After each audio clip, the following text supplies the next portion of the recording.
622, Michael Cohen, 1320 WILS. Thanks for tuning in. A new study out of Stanford University, a strange one, that finds that one of the reasons, and this is the claim from the study, that women don't get to the top levels in business is that they respond to risky situations differently, with more anxiety than men. This is according to a sociologist out of Stanford. To talk about if this in any way could be true, we're joined by Esther Spina, author of the book The Ambitious Woman. She's a speaker, businesswoman, and national consultant.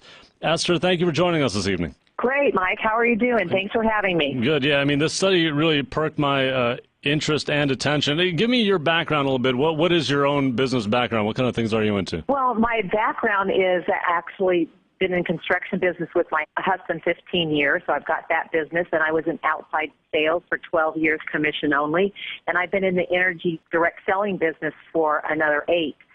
And in all those businesses, I have primarily worked with men, so I found this survey quite interesting. Yeah. Do you yourself find that men and women seem to react differently to stressful business situations? Well, I don't actually think it's women versus men, because I found some men in business that they react adversely to risky situations as well. Mm-hmm. Thinking about the woman that, might have a child that's in danger. You think she's not going to think 1 minute before running after him, which is a risky situation. So I don't think it's fair to say that it's men versus women. I just think it comes down to the person. Well, I don't want to get into the details of how she experimented, but the sociologist basically put a scenario together, found the women got anxious while the men in this experiment did not. But here's what her conclusion was, that she says, quote, prior research suggests even if a woman has the same objective performance as a man, others are likely to judge her performance as worse and attribute her failure to incompetence instead of poor luck. Do you find that to be the truth? Well, I do think that that's a perception. I do think that people perceive that, but I don't think that that's a fact. That's the difference that we're having here. I think one of the persons that was a psychologist that also looked at it said that it really doesn't mean that the woman should actually be subjected to that kind of criticism just because she's a woman. Mm-hmm. Now, in your business career, did you ever feel like someone was acting differently towards you because of your gender? Yes, absolutely. So that is a fact. Absolutely. And how? In a way that disadvantaged you, or? No. Well, see, that's the difference. It could have disadvantaged me if I let it, and that's the difference. Because I think there's some men that are treated differently because maybe their personality, they appear to be weak and not take risk and not outgoing enough. So yes, it could have, but I didn't let it. And I think that's the difference, is that women have to realize that they are empowered and that they have the same advantage. They just can't let the men or other women control their outcome. I'm talking to Esther Spina, author of the book The Ambitious Woman. EstherSpina.com is her website. So The Ambitious Woman, that's you yourself, right? You're the ambitious woman? Well, that's what I am, and I think that through all my business experience, that I know why you should be one and what it takes to be an ambitious woman. So I think if you are ambitious, that you can defy the survey that came out. Right now, are you taking a different approach as an ambitious woman, would you say, than if you were an ambitious man? In some form or fashion, because I do believe that women think differently, they work differently, they act differently. So it mainly is to inspire women to their greatness.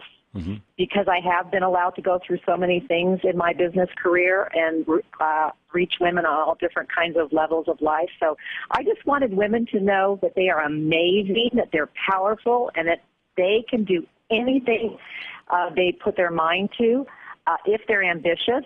But I love men. I have a husband, 3 sons, grandsons, so I think that this book is also something a man should be, because I tell you what, there's nothing better, Mike, than an ambitious man as well. Well, that's true. Well, yeah, I can imagine. Now, what does it take to be an ambitious woman, would you say?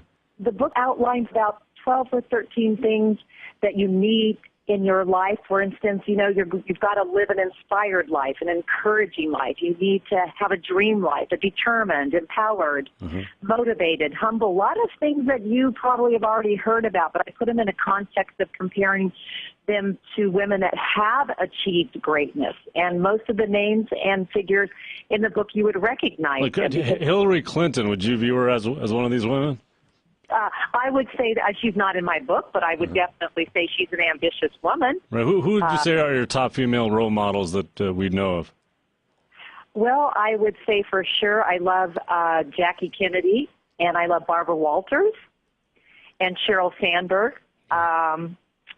A few. Nancy Brinker started the Susan G. Komen Cure for Cancer. So those are a few. Right. And is it different though nowadays, especially with the balance of career and family? How do you approach that? Would you say?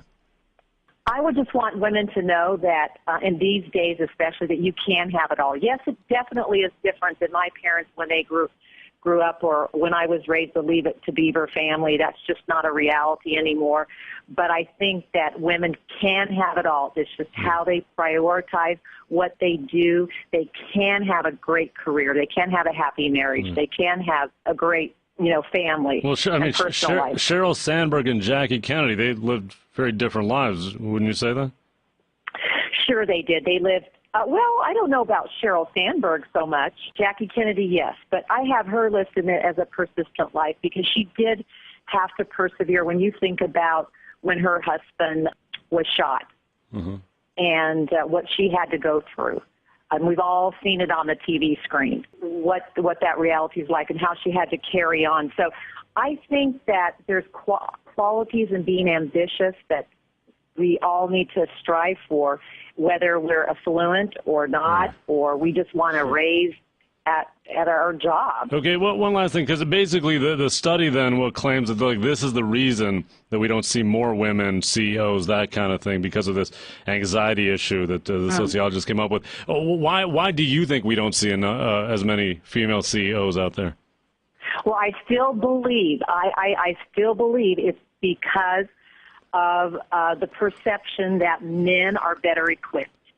I'm going to say I'm sorry. I don't believe in this evaluation at all because I'm working with men for 30 years. I've seen anxiety in all kinds of men, right? And I've also seen strong women. So I think we're getting out there. I think that we are changing the way people view, but it's still the perception that men are better, that men can do it better, and they don't have anxiety like women do. And that's just a wrong perception. Well, that's true. We do have anxiety, no question about that. I think it's just a universal thing. Esther Spina, author of The Ambitious Woman, EstherSpina.com is the website. Esther, thank you. Thank you so much. Have a good evening. 6:31, we'll be right back. Michael Cohen, 1320 WILS.